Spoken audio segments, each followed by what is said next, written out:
Bonsoir la catchosphère et bienvenue en ce jour de 14 février dans le podcast Open News.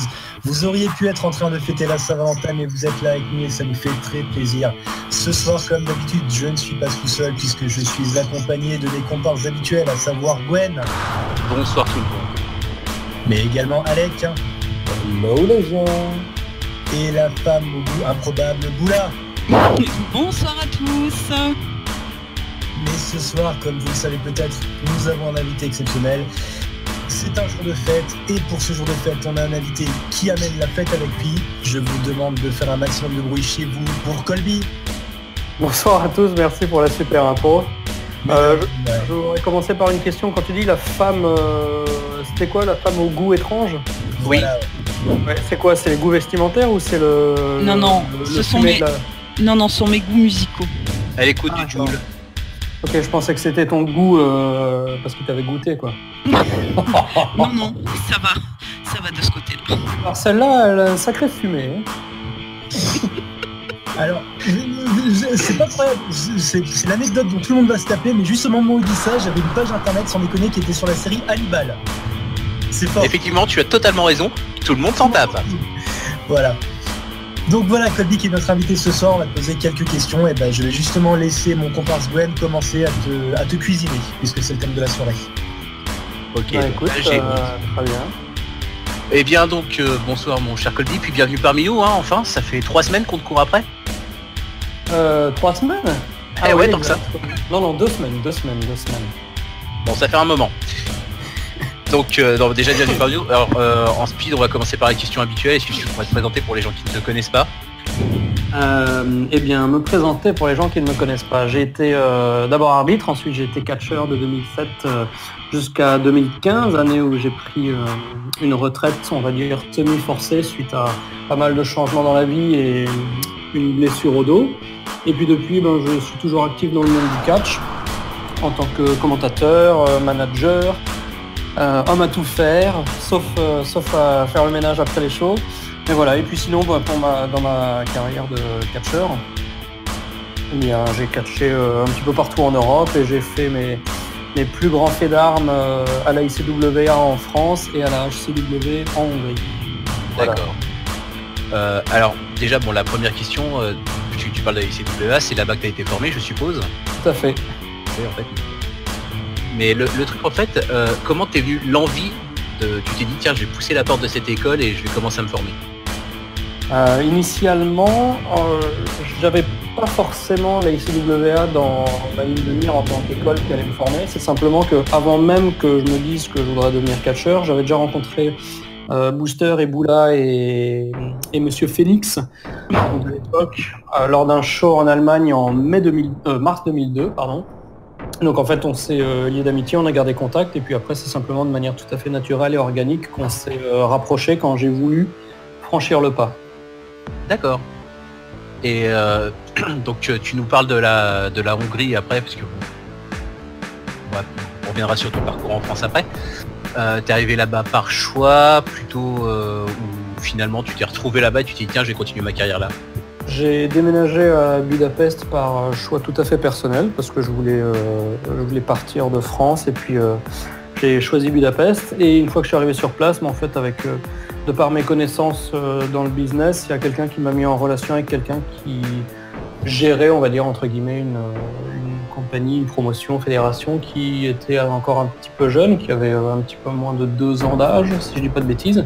En fait, j'ai rejoint leur rang, et d'abord en tant qu'arbitre, parce qu'à l'époque, j'étais arbitre suite à une petite pause dans ma carrière. Et en fait, c'est cette plateforme qui m'a donné envie de renouveler mon personnage et relancer ma carrière, on va dire. Donc j'ai réinventé mon personnage, je suis reparti de zéro et puis je me suis bien éclaté. C'est probablement la période durant laquelle je me suis plus éclaté dans toute ma carrière. Alors petite question, quand tu arrives comme ça, que tu es un peu un petit Frenchie qui arrive d'un peu de nulle part, j'ai envie de dire comment ça se passe, comment tu as été accueilli par tes collègues de ta promotion, c'est la HCW, c'est ça? HCW, c'est ça. Comment ça s'est passé, ton intégration, tout ça?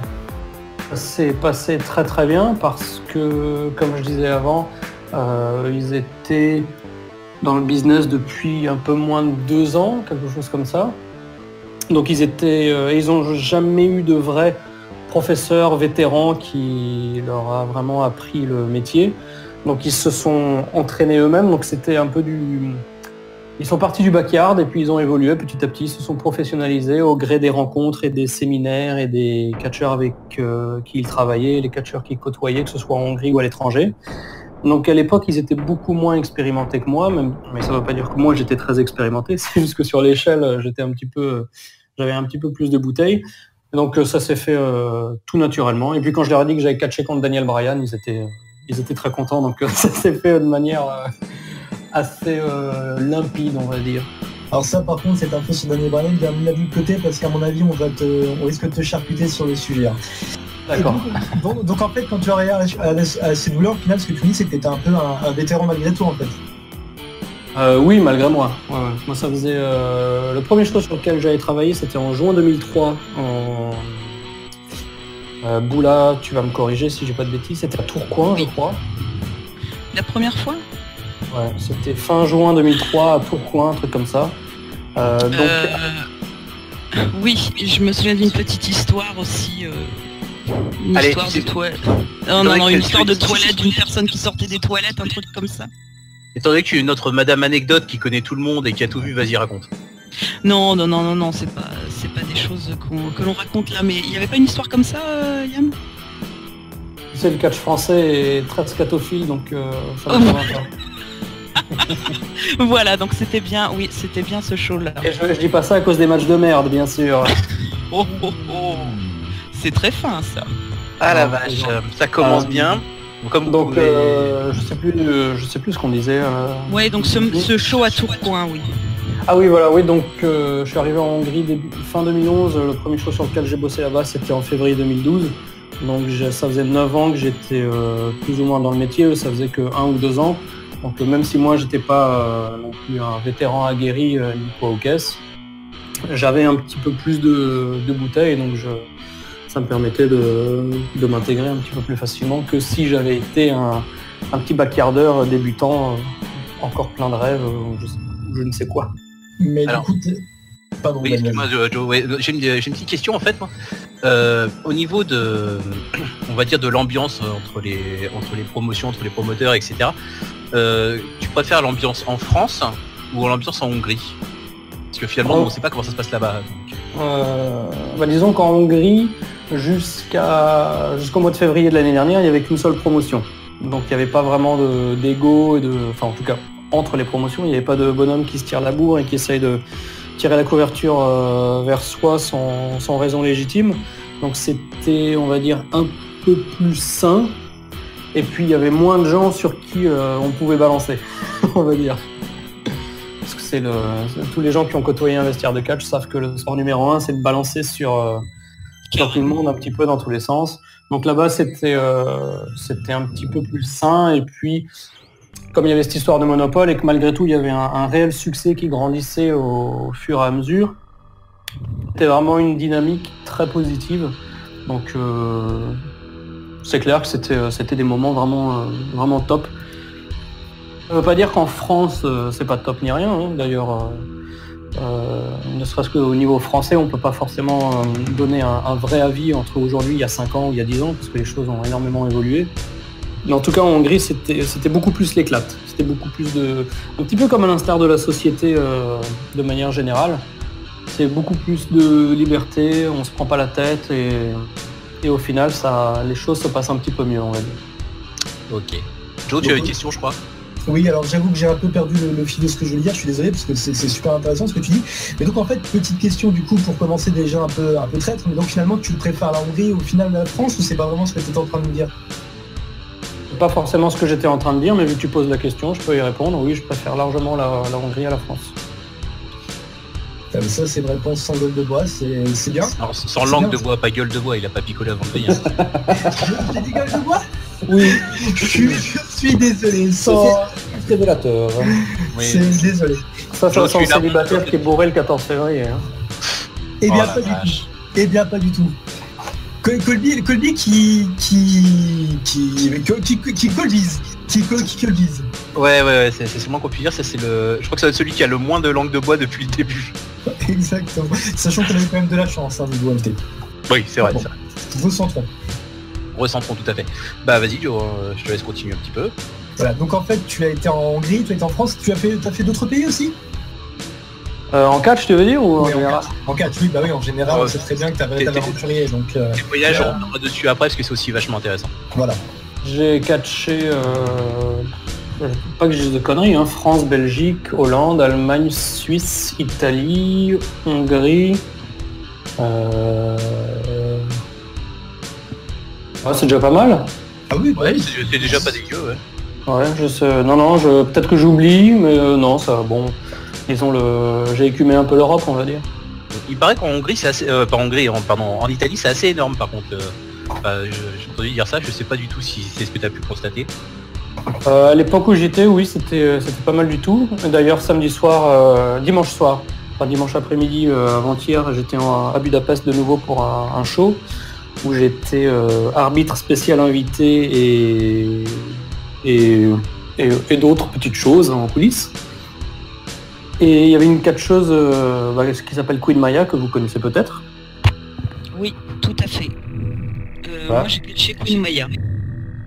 Et donc on a pas mal discuté, et puis elle a beaucoup aimé mon travail. Elle a aussi beaucoup aimé le maquillage de ma femme, qui est maquilleuse professionnelle. Et elle était impressionnée par le maquillage qui n'avait pas bougé d'un centimètre après le match.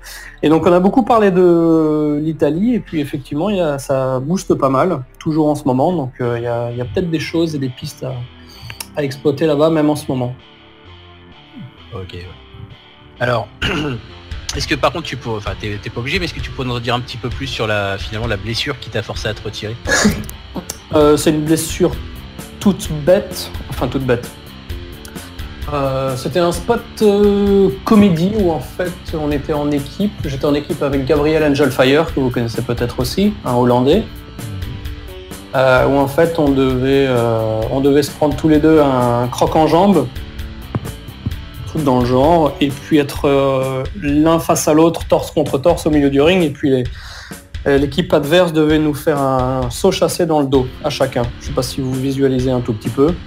Ouais, c'est bien. C'est un Hugues forcé en fait, en quelque sorte. Un Hugues forcé, voilà. Je ne t'en voudrais pas pour la prononciation, mais on va dire un Hugues forcé.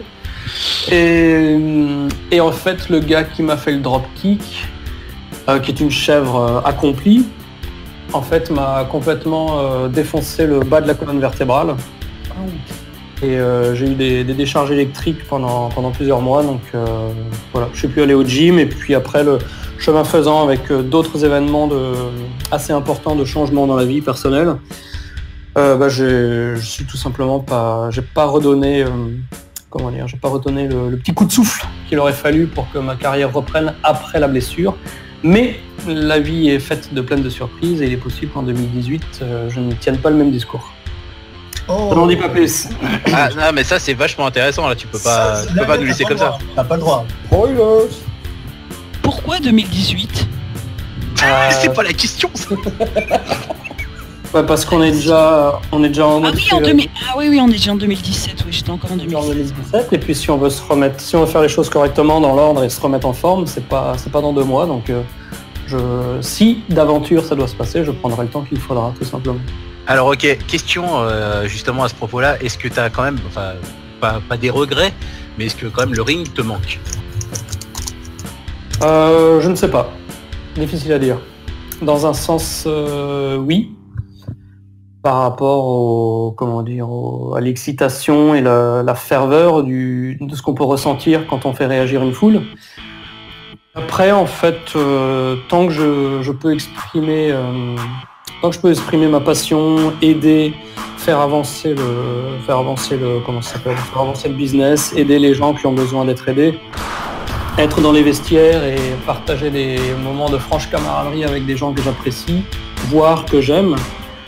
Moi, ça me remplit déjà d'assez d'émotions pour pas regretter de ne pas catcher. Et puis comme j'ai jamais fait ça pour l'ego et pouvoir dire à mes copains je suis catcheur, comme c'est le cas de beaucoup de gens malheureusement, j'ai pas un problème d'ego en me disant ah merde je suis plus catcheur, parce que je tire autant d'épanouissement à rester dans l'ombre et par exemple aider des jeunes à construire leur match pour que ça tienne la route si j'étais moi sous les projecteurs.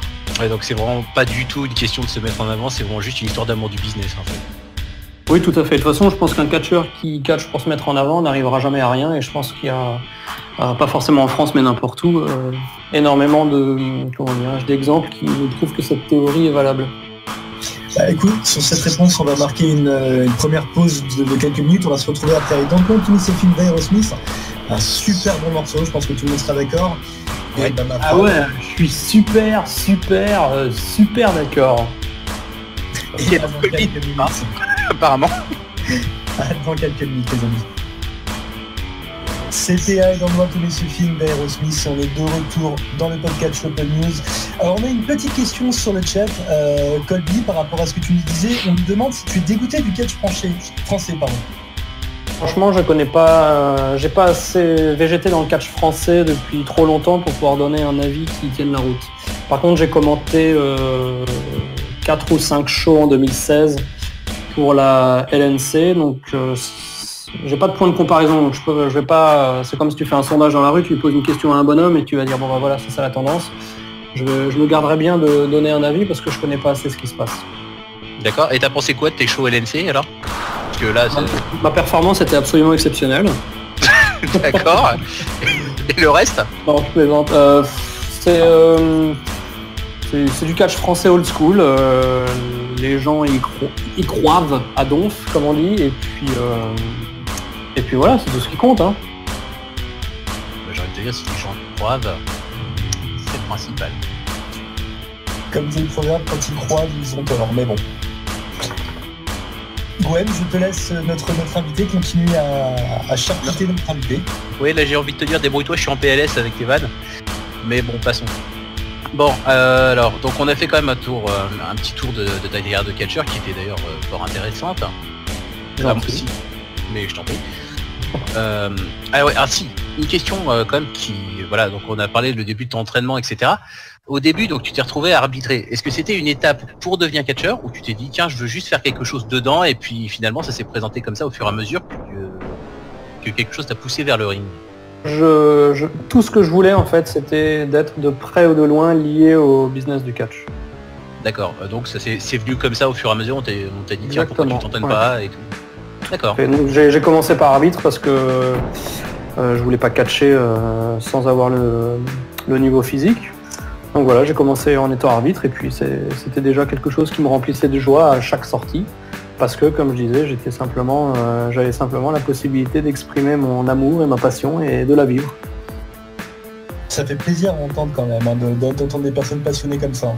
Tout à fait. Bah, justement, on va revenir parce qu'on en parlait en antenne et je t'ai posé la question. Donc voilà, tu as pris approximativement 20 kilos de masse musculaire au niveau de ton entraînement. Ça t'a pris combien de temps en fait à peu près pour avoir cette forme que tu exigeais pour pouvoir monter sur le ring?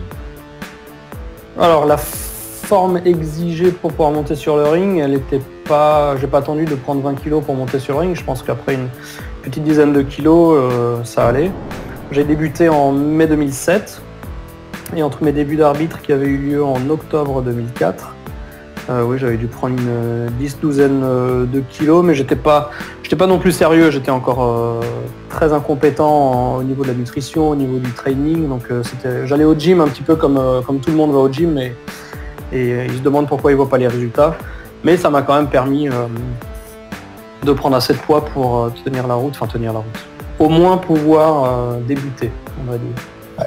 Comme beaucoup de personnes qui voient pas les résultats, si tu as pris 10-12 kilos, t'as quand même dû bien bosser, quoi, parce que 12 kilos c'est pas rien. Les personnes qui font du sport le savent. C'est vraiment très dur de prendre de la masse musculaire. Hein. Oui, c'est vrai. Bon, après, je suis peut-être un petit peu trop exigeant avec moi et j'ai du mal à vraiment mesurer les résultats ou les objectifs qui avaient été atteints, mais c'était pas. Enfin, quand je compare en tout cas le niveau que j'avais il y a 1 ou 2 ans et le niveau que j'avais à l'époque, c'est clair que il y avait absolument pas de quoi se vanter, même après avoir pris 10 kilos. T'es très humble en fait. J'ai un peu très humble. Je sais pas si c'est de l'humilité, mais après tu vas pas dire j'étais un foudre de guerre, j'allais au gym, je boostais comme un taré, j'étais un pro de la nutrition et après tu regardes les photos, non, il faut être honnête avec soi-même. Ouais, mais comme je disais tout à l'heure, comme on voit vraiment la transformation physique et tout. Comme tout à l'heure, en tout cas au moins la dernière fois que je t'ai vu, puis même d'autres fois d'ailleurs, très typiquement sur le ring, tu fais super crédible, c'est le problème. Ah, c'est gentil. En même temps, c'est rassurant, hein, parce que sinon, je serais un peu dans la merde. Mais pas faux. D'ailleurs, pour la petite anecdote perso, je me rappelle d'un match que tu as eu, si je me souviens bien, c'était contre Tom Laroufa en remplacement de Joe Legend qui était pas venu. C'était un tout petit show, je crois que c'était Army ou un truc comme ça. C'était où, Army? Non, j'ai pas dit, c'était pas... l'endroit, je sais plus où c'était, mais le nom du show, c'était Army 2 ou 3, un truc comme ça. C'était pas l'Avanti? Bah si, c'était sûrement l'Avanti, ouais, d'ailleurs. Pas un Loser League Town, un truc comme ça? Franchement, ça remonte tellement loin. Je me rappelle du match dont tu parles, c'était le dernier match de la Roufa, mais c'était encore un autre. Mais il me semble que tu l'as peut-être affronté plusieurs fois, si je dis pas de bêtises, non? La Roufa, que je salue, hein, si jamais il écoute, je l'ai affronté lors de mon premier match.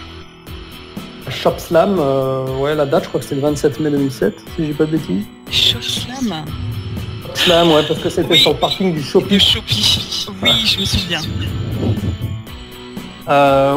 Tom, j'ai dû l'affronter, je sais pas, 5 ou 6 fois peut-être. Enfin, tout ça pour dire que je voulais parler de ce match-là parce que les autres, je ne les ai pas vus. Et en tout cas, moi, je me souviens que j'avais adoré, je me suis dit, putain, ce mec, quand même, il est vachement bon. Merci, c'est très gentil. Voilà. Et tout ça pour dire que niveau crédibilité et tout, présence physique, et moi, j'ai trouvé que vraiment, t'avais quelque chose, en étant... Et je dis pas ça pour te faire plaisir et tout, hein. Honnêtement, t'aurais été pourri, bon, comme t'es l'invité, je t'aurais rien dit du tout. Je t'aurais pas fait compliment. Mais voilà. C'est gentil.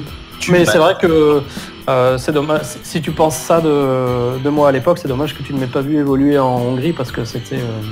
j'ai toujours beaucoup de mal à faire des introspections rétrospectives sur ma carrière française. À l'époque où j'étais pas encore Yann Party Colby, parce que j'avais pas vraiment de personnage, j'avais pas vraiment de gimmick et je trouve qu'il n'y a pas du tout d'épaisseur à mon style, ni à ma personnalité, ni à mon corps. Donc si tu avais aimé à l'époque, c'est dommage que tu n'aies pas vu le fait d'armes hongrois parce que tu te serais autrement plus éclaté, je pense. Le dernier que j'ai vu, comme je t'ai dit, c'était à Révolution, donc il y a 2 ans. Ouais. Là aussi c'était hyper court comme match, mais peut-être qu'en off je t'enverrai des liens. Avec plaisir, alors là tant que tu veux. Ça, il n'y a pas de problème. On va marquer une deuxième pause de pub avec Saint-Valentin d'Orelsan. Si vous êtes mineur, fermez vos oreilles parce que c'est pas tout public, mais encore une fois c'est un très bon morceau et on vous dit à dans quelques minutes. Et c'était Orelsan avec Saint-Valentin et vous êtes encore une fois de retour dans le podcast L'Open News avec notre invité Yann Colby. Alors Colby, tout à l'heure, déjà les réactions du chat, on nous crie même faux, The Code était top. Donc c'est gentil. Mais oui, bon, d'accord. Merci. Attends, dis-moi, il me semble que la personne qui dit ça, nous la connaissons, Joe, il était avec nous d'ailleurs ce jour-là. Oui, exactement. Oui. Et on le salue. On était tous au même endroit. Ouais. On le salue. D'ailleurs, il nous parle d'un show qui a eu à Souffe-Weiersheim, qui était à Révolution, si je ne dis pas de bêtises, et sur ce show... 4, si je dis pas de bêtises. Révolution 4, le 22 septembre 2007. Voilà. Et sur ce show, tu as eu notamment l'occasion de travailler, si je me rappelle bien, avec une légende du catch. Est-ce que tu peux nous en dire plus? Comme la Roufa? Oui, la Roufa, bien sûr. Non, je ne parlais pas de la Roufa. J'ai dit travailler. J'ai pas forcément dit que tu avais eu un match avec lui. Oui. Oui, c'est vrai, je me suis pris un DDT par Raven que j'ai eu l'honneur de véhiculer pendant 48 heures. Donc c'était très bien parce que maintenant avec beaucoup de recul, ça m'a permis de... J'ai eu beaucoup de chance au début de ma carrière parce que je crois dans les 12 premiers mois, j'ai catché contre Roderick Strong, j'ai passé de longues journées avec Raven, j'ai parlé beaucoup avec Steve Corino, j'ai catché avec Daniel Bryan 2 jours de suite. Donc très rapidement, même si j'avais pas du tout le niveau, j'étais en contact avec des personnes qui m'ont fait évoluer de manière exponentielle, y compris Raven, donc avec qui j'ai longuement discuté pendant que où est-ce que je l'avais cherché, je crois à l'aéroport de Francfort, et puis je l'avais véhiculé pendant tout un week-end, et même si à l'époque il m'avait somptueusement cassé les couilles, parce qu'il était vraiment insupportable, mais maintenant avec le recul, au moins je sais que il a distillé quelques petites bribes d'informations qui ont eu le mérite de scotcher dans mon cerveau, et dont je me sers toujours aujourd'hui. vous vous rendez compte, on a quand même un invité qui peut nous sortir tranquillement dans la même phrase, oui, j'ai catché avec Roderick Strong, j'ai catché avec Daniel Bryan, alors qu'il y en a d'autres qui seraient en train de sauter partout. Je sais pas si vous vous rendez compte du truc quand même. Soit dit en passant, son match contre Roderick Strong, violent quand même. Ah, il était très violent, ouais, effectivement. Ceux qui se rappellent, je crois que t'as fini en saignant de l'oreille, il me semble. Hein. Ouais, ma copine de l'époque et mes parents pensaient que c'était un saignement de l'oreille, comment dire, hémorragie interne, mais en fait non, c'était simplement le coup de pied qui m'avait déboîté la mâchoire, soit dit en passant. C'est plutôt ça qui était emmerdant, c'était qu'il m'avait déboîté la mâchoire et la botte avait un petit peu arraché ma peau de l'oreille, mais bon, ça c'était rien de bien méchant. C'était plus impressionnant que ce qu'il n'y paraissait. Non, qui porte bien son nom. Hein. Alors moi, mais bon, il se la jouait un petit peu, il voulait un petit peu se la péter, genre je suis le boss, etc. Et donc, Boula, vas-y. Alors, moi, si je peux me permettre, il y a une question sur le chat qui semble très intéressante. Et où est le chat? Le chat, le lien est sur le... Le lien est sur le... Ah voilà. ouais, j'ai cliqué, je ne suis pas un robot, c'est bon. Voilà, alors donc, il y a Amarante qui nous demande, est-ce qu'il y a quelqu'un avec qui tu rêverais de travailler? À part moi. C'est Alec qui a dit ça. Hein. Non mais il paraît qu'Alec catch. On a entendu ça la semaine dernière, on est toujours sur le cul. Non, comme je disais hors antenne, hein, moi je l'ai vu dans le ring dimanche en rugby, il catche pas, hein, rassurez-vous. Je survis. J'essaye de survivre. Voilà. Quelqu'un avec qui je rêverais de catcher. Non, même de travailler tout court. De travailler. Franchement, n'importe qui a plus d'expérience que moi et qui pourrait m'apprendre des choses, tout simplement. Enfin, j'ai pas vraiment de nom, quoi. C'est. Ah, si tu veux, Alec peut t'apprendre à foirer des prises, mais il est très doué pour ça. Je me suis pas pété des côtes, moi, monsieur. Moi, je pense qu'à une époque, c'est peut-être plus vrai maintenant, mais je pense que Steve Corino aurait été quelqu'un que tu aurais rêvé de catcher, peut-être. Bah oui, de toute évidence, oui, Corino, parce que Colby, c'est le prénom de son fils. Avant que son fils ne soit catcheur, j'avais déjà pris ce prénom pour me faire connaître sur les forums, et après je l'ai gardé sur les rings. Mais ouais, bon, Steve Corino, c'est clair. Bah, c'est pas pour rien non plus que maintenant il est au Performance Center de la WWE. C'est parce qu'il a un cerveau utilisable. Et d'ailleurs, pour nos auditeurs, pour ceux qui le savent peut-être pas, j'espère que tu ne vais pas dire une bêtise du coup, mais tu me corrigeras, mais tu as quand même eu le respect de lui demander la permission d'utiliser le nom. Exactement. C'est quand même assez classe de ta part. Hein. Tout à fait. Avant de... Oui, c'est bien. Ouais. Alors, mais attends, moi j'ai une petite question justement. Pourquoi spécialement Colby? Parce que c'est... Je sais pas, c'est sympa comme nom, non? Ouais, non, ça passe bien, c'est pas le problème, mais il y a... Booster y a eu droit, pourquoi Booster? Donc pourquoi Colby? Ouais, non. En fait, c'était...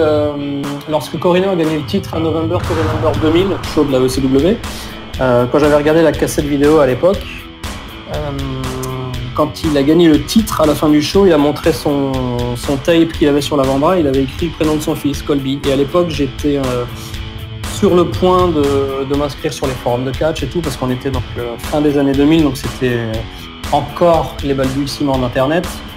Et je me suis dit, bah ça c'est pas mal comme surnom. Donc j'ai pris Colby sur les forums, et puis après en tant que catcheur, j'ai pris Yann, mais je l'ai écrit avec un Y et non pas un J comme mon vrai prénom, pour que ce soit prononcé correctement par tout le monde, parce que les Français ne prononcent pas forcément le J comme un Y. Donc voilà. C'est vrai que Jeanne, ça aurait pas été top, oui.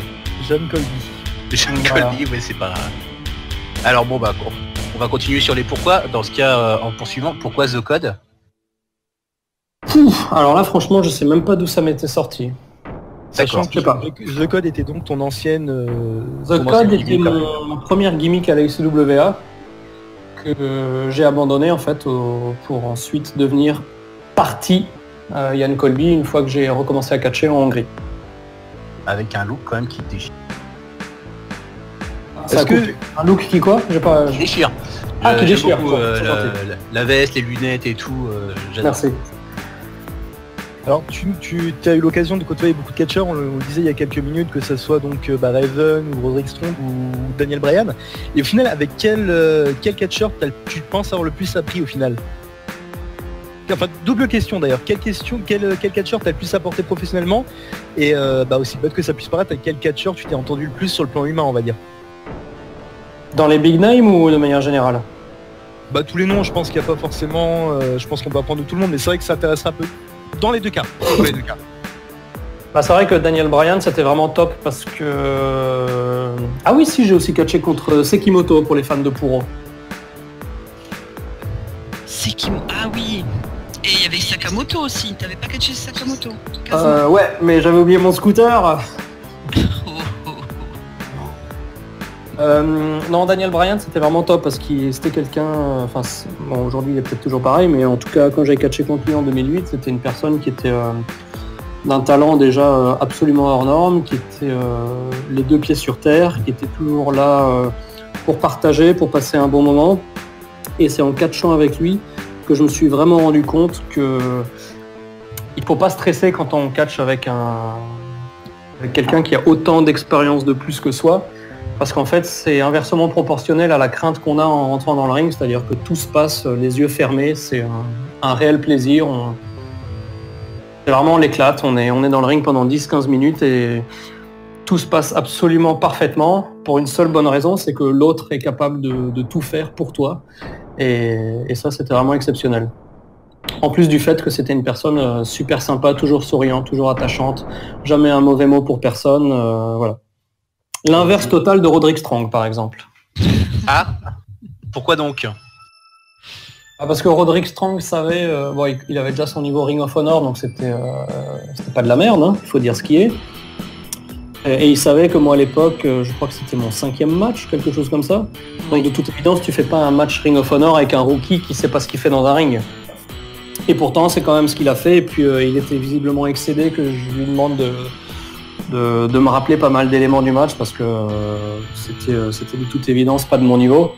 Donc voilà, lui au lieu de me mettre en confiance comme Daniel Bryan à m'expliquer comment ça va se passer, que tout va bien se passer, qu'on va garder les choses simples et qu'on va bien s'amuser et qu'on est là pour divertir le public, bah non, Roderick Strong il a fait du Ring of Honor et puis il en avait rien à faire de mon niveau, si j'étais au niveau ou pas.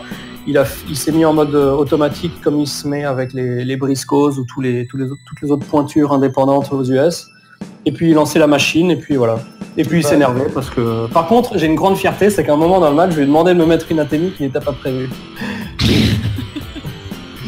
Connaissant Roderick Strong, ça me fait toujours marrer de repenser que j'ai demandé un peu plus que ce qu'il m'avait déjà donné. C'est violent quand même. Quand on pense qu'en plus il est à la WWE maintenant, c'est violent quand même. Ah ouais, exact, c'est vrai. Mais bon, maintenant, je trouve qu'il a vraiment perdu de sa superbe depuis qu'il est... Bon. Mais bon. Donc en gros, en fait, la grosse différence entre les deux, c'est qu'il y en a un qui était très... je m'en fous un peu de toi, et l'autre qui était très très bienveillant et qui... Voilà. Bah, il y en avait un qui était pro, l'autre qui ne l'était pas, tout simplement. Ok, bah au moins ça c'est dit.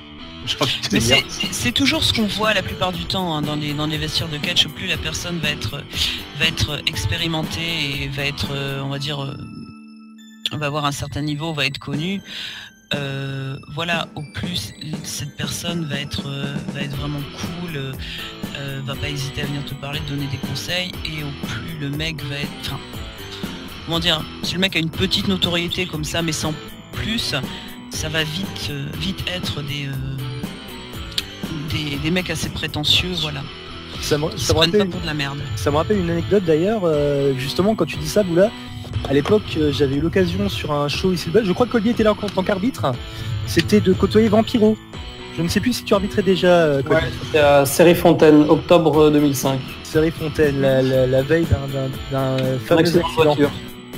Et d'ailleurs, tu sais quoi, donc j'étais enceinte de Dino. Ça peut être marrant, tu pourras en parler dans quelques instants.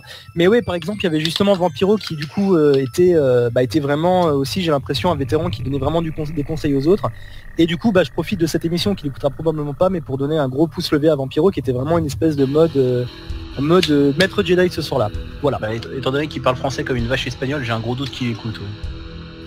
Oui, voilà. Mais bon, sachez-le, je voulais le placer. Voilà, je voulais juste dire que Vampiro était un mec génial et qu'il faisait partie de ces vétérans, un peu apparemment comme Daniel Bryan d'après Sandy Colby, qui sont vraiment cool. Voilà. Au passage d'ailleurs, à propos de Vampiro, qui en ce moment est au commentaire de la Lucha Underground, puisque on parlait il y a quelques temps avec un de nos invités, jetez un coup d'œil, c'est toujours sympa de le revoir. D'ailleurs, justement, on va rester dans cette fameuse soirée du vampire. Ce soir-là, Colby, tu as failli... Oui. Tu as failli mourir. en présence de plusieurs personnes dans le véhicule. Dont toi. Dont moi, exactement. Est-ce que tu peux nous parler un peu de cette soirée? Parce que l'anecdote est déjà énorme à vivre, mais apparemment il paraît que Colby la raconte de façon exceptionnelle. Donc vas-y Colby, raconte-nous ça. Ah oui, mais ça, avec qui tu étais? Ouais, mais ça c'est une légende urbaine parce que je pense que je l'avais raconté à chaud à l'époque, c'était il y a 12 ans. Aujourd'hui, à part l'accident et le contexte en général, j'ai plus aucun souvenir de cette soirée, quoi. Donc j'ai peur de vous décevoir. Tu avais fait un report, je ne sais plus où, si c'était sur Facebook ou autre. Il n'y avait pas de Facebook encore, mais c'était sur mon Skyblog. C'était mais priceless, si on peut le retrouver ce truc. C'était magnifique. On vous partagera le lien sur le Facebook de l'Open News. Attends, t'avances pas, il faut déjà qu'on le retrouve. Si on le retrouve, mais pour résumer la petite histoire, en fait, il y a eu un accident de voiture malheureusement après un show où donc effectivement Colby, moi-même, mais aussi qui a traumatisé donc justement Joe. Voilà. Et Christophe et Juste, nous avons failli mourir dans un accident de voiture. Et dites-vous, ça peut vous paraître bête comme ça, mais si cet accident avait lieu, il n'y aurait pas eu le catch comme vous le connaîtriez aujourd'hui probablement.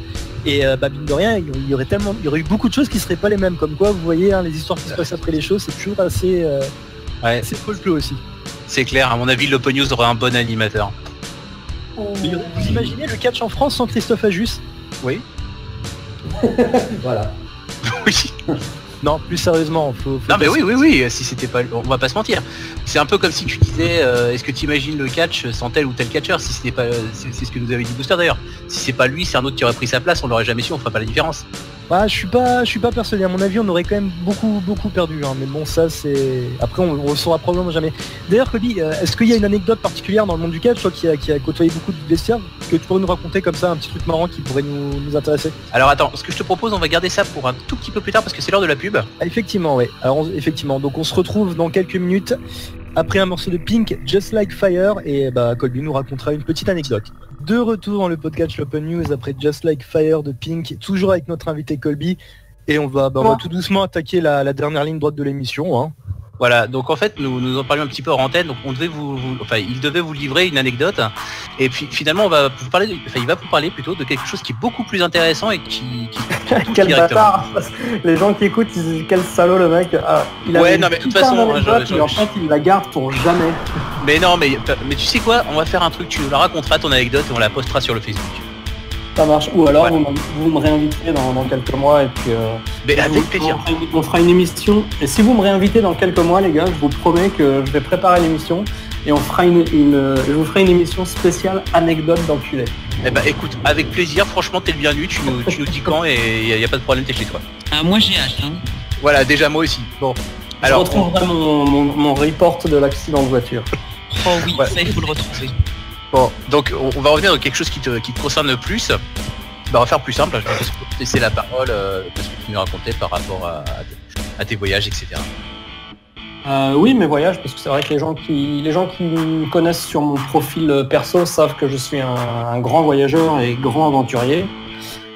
Et j'ai décidé de passer le cap du fan de voyage, et avec ma femme on a ouvert il y a quelques mois une agence de voyage qui est spécialisée en fait dans les voyages sur des petits groupes privilégiés, des immersions authentiques, des voyages innovants, enfin pas du tourisme du tout, et surtout les voyages, que ce soit ma femme, moi-même ou notre troisième collaborateur, on est toujours présent sur les voyages, donc on accompagne les gens pour leur montrer vraiment à chaque fois les secrets de tous les endroits où on emmène les gens, et pour la première fois en Europe, donc je crois qu'aux États-Unis certains le font, mais vous verrez pourquoi c'est beaucoup plus facile de le faire quand on est aux US, mais en tout cas en Europe je suis le tout premier à organiser un voyage de catch, c'est-à-dire qu'à partir de SummerSlam de cette année, SummerSlam 2017 à New York, je vais organiser un voyage à SummerSlam et WrestleMania pour les fans de catch. Et je vais accompagner et guider et débriefer et discuter et partager et aimer le groupe qui va partir. Alors quand je dis le groupe, c'est une addition d'individus, hein, bien sûr, on n'est pas obligé d'être forcément 10 copains, quoi. Mais voilà, donc à partir de cette année, SummerSlam et WrestleMania, et cette année à New York, ce sera la première édition. Ce sera du 17 du 16 ou 17 jusqu'au 23 août. En tout cas, ce sera 6 nuits à New York, donc c'est pas juste un petit week-end, c'est carrément une semaine complète. Il y aura NXT, SummerSlam, Raw, des visites de New York authentiques avec un ancien pompier qui a connu les interventions sur le World Trade Center, enfin beaucoup de choses assez uniques et innovantes.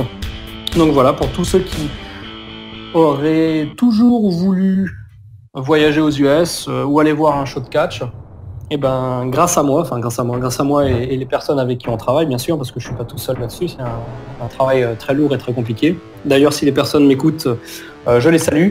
Donc voilà, SummerSlam, première édition, on est les premiers à faire ça. Donc ceux qui ont toujours voulu rêver d'aller voir du catch VVE aux US, en plus à New York, la foule elle est complètement folle, donc c'est vraiment une occasion absolument unique.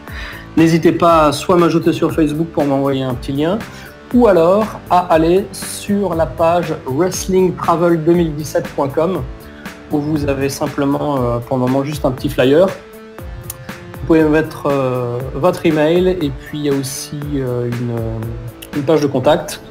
Vous pouvez remplir votre nom, votre email, le sujet, votre message. N'ayez pas peur si la page est en anglais, c'est parce qu'évidemment on se destine pas forcément que aux Français, parce qu'il y a beaucoup de gens qui nous connaissent en dehors des frontières francophones. Donc voilà, je sais pas, je peux continuer, mais... Oui, bien sûr, non, mais c'est très intéressant. D'ailleurs, on mettra les différents liens également sur la page du podcast, bien évidemment. Voilà, sur Twitter et tout. Après, le plus simple, c'est de m'ajouter, si vous ne m'avez pas encore dans les amis Facebook, bien sûr, c'est de m'ajouter sur Facebook, Yann Colby, Y-A-N, plus loin, C-O-L-B-Y.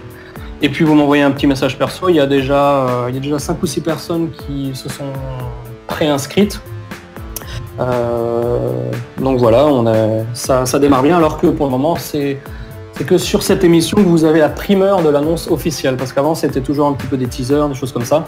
Donc là on est vraiment dans l'officialisation et puis on lance la machine et on espère être le plus nombreux possible pour qu'on puisse s'éclater tous ensemble et tous les soirs aller voir les shows, rentrer à l'hôtel, débriefer, discuter, livrer moi mes clés de lecture des shows qui ne sont pas forcément les mêmes que celles des fans, et je dis pas qu'elles sont meilleures, c'est simplement que c'est toujours bien de confronter les points de vue, parce que il y a des choses que moi en tant que worker je ne vois plus et des choses que les gens en tant que fans ne voient pas encore, et ainsi de suite. Donc ça va être l'éclate, et puis c'est New York quand même, c'est pas rien. Alors moi j'ai une toute petite question. Je trouve que c'est une toute petite question. Oui. Tu parles de petits groupes. Est-ce qu'il y a un nombre limite de personnes ou c'est ceux qui peuvent Alors pour New York, il n'y a pas de nombre maximal, parce que New York c'est typiquement une destination sur laquelle on peut se permettre d'avoir un groupe un petit peu plus grand, donc on n'a pas les mêmes limites que quand j'emmène des gens découvrir les secrets des pharaons en Égypte ou découvrir des lieux complètement inconnus en Indonésie, où là par exemple il y a des endroits où je peux pas emmener plus de 12 personnes, mais pour New York la logistique est un petit peu plus facile, donc il n'y a pas de limite. Donc si par exemple il y a un groupe de fans, je sais pas, sur un forum, sur une association, enfin n'importe quoi, qui veulent partir tous ensemble, il y a aucun problème. A priori, il ne devrait pas y avoir de refus d'inscription. D'accord. Bon, moi je voulais revenir là-dessus parce que c'est quand même génial. Parce que je pense qu'il y a énormément de gens qui rêveraient justement d'aller là-bas aux États-Unis pour vivre un grand événement, ne serait-ce comme WrestleMania ou même SummerSlam, et qui ne savent pas trop où chercher, comment, pourquoi. Et puis là, en fait, voilà, c'est tout sur un plateau, quoi. Et voilà. T'as rien à t'embêter, et toi, tu te charges de tout absolument, et c'est ça qui est vraiment génial, quoi, dans cette formule-là. Alors, juste une petite question qu'on a sur le chat et yes. Voilà. En fait, on nous demande si tu peux nous rappeler les dates, parce qu'apparemment la personne veut vraiment que tu les rappelles, parce qu'elle l'a mis 2 fois de suite. D'accord. Alors, les dates, c'est du 17 au 23 août. Voilà, donc à toi qui n'a pas changé ton pseudo, 17 au 23 août, voilà. Du 17 au 23 août, donc c'est 6 nuits à New York, donc c'est carrément une semaine. Hein. Et voilà. D'accord. Okay. Bah écoute, je pense que ce sera le mot de la fin pour cette émission. Merci à toi. Bah, merci à vous, ça m'a fait très plaisir d'être accueilli. Et puis j'hallucine de voir à quelle vitesse l'heure est passée, parce que j'ai l'impression qu'on a commencé l'émission il y a 2 minutes. Pour nous aussi. C'est passé vite, hein. C'est passé très vite. Donc merci d'avoir répondu à nos questions. On repassera du coup les liens que tu nous as donnés pour ta page Facebook pour les différentes informations pour le voyage. Et ma foi, encore merci. Voilà. Merci à vous, c'était un grand plaisir. Je vois que le Paris Saint-Germain a mis un 3e but, donc il y a des gens qui doivent être contents. Oui, tout à fait, oui, effectivement. Je suis un grand supporter de Paris. Mais puis, merci à vous, continuez comme ça les gars, parce que vous faites un super boulot. Et puis si jamais un jour vous avez un faux bon ou un vrai bon, d'ailleurs on s'en fout, n'hésitez pas. Et si vous voulez une émission spéciale anecdote de salaud, n'hésitez pas à me le dire et puis je vous... N'hésitez pas.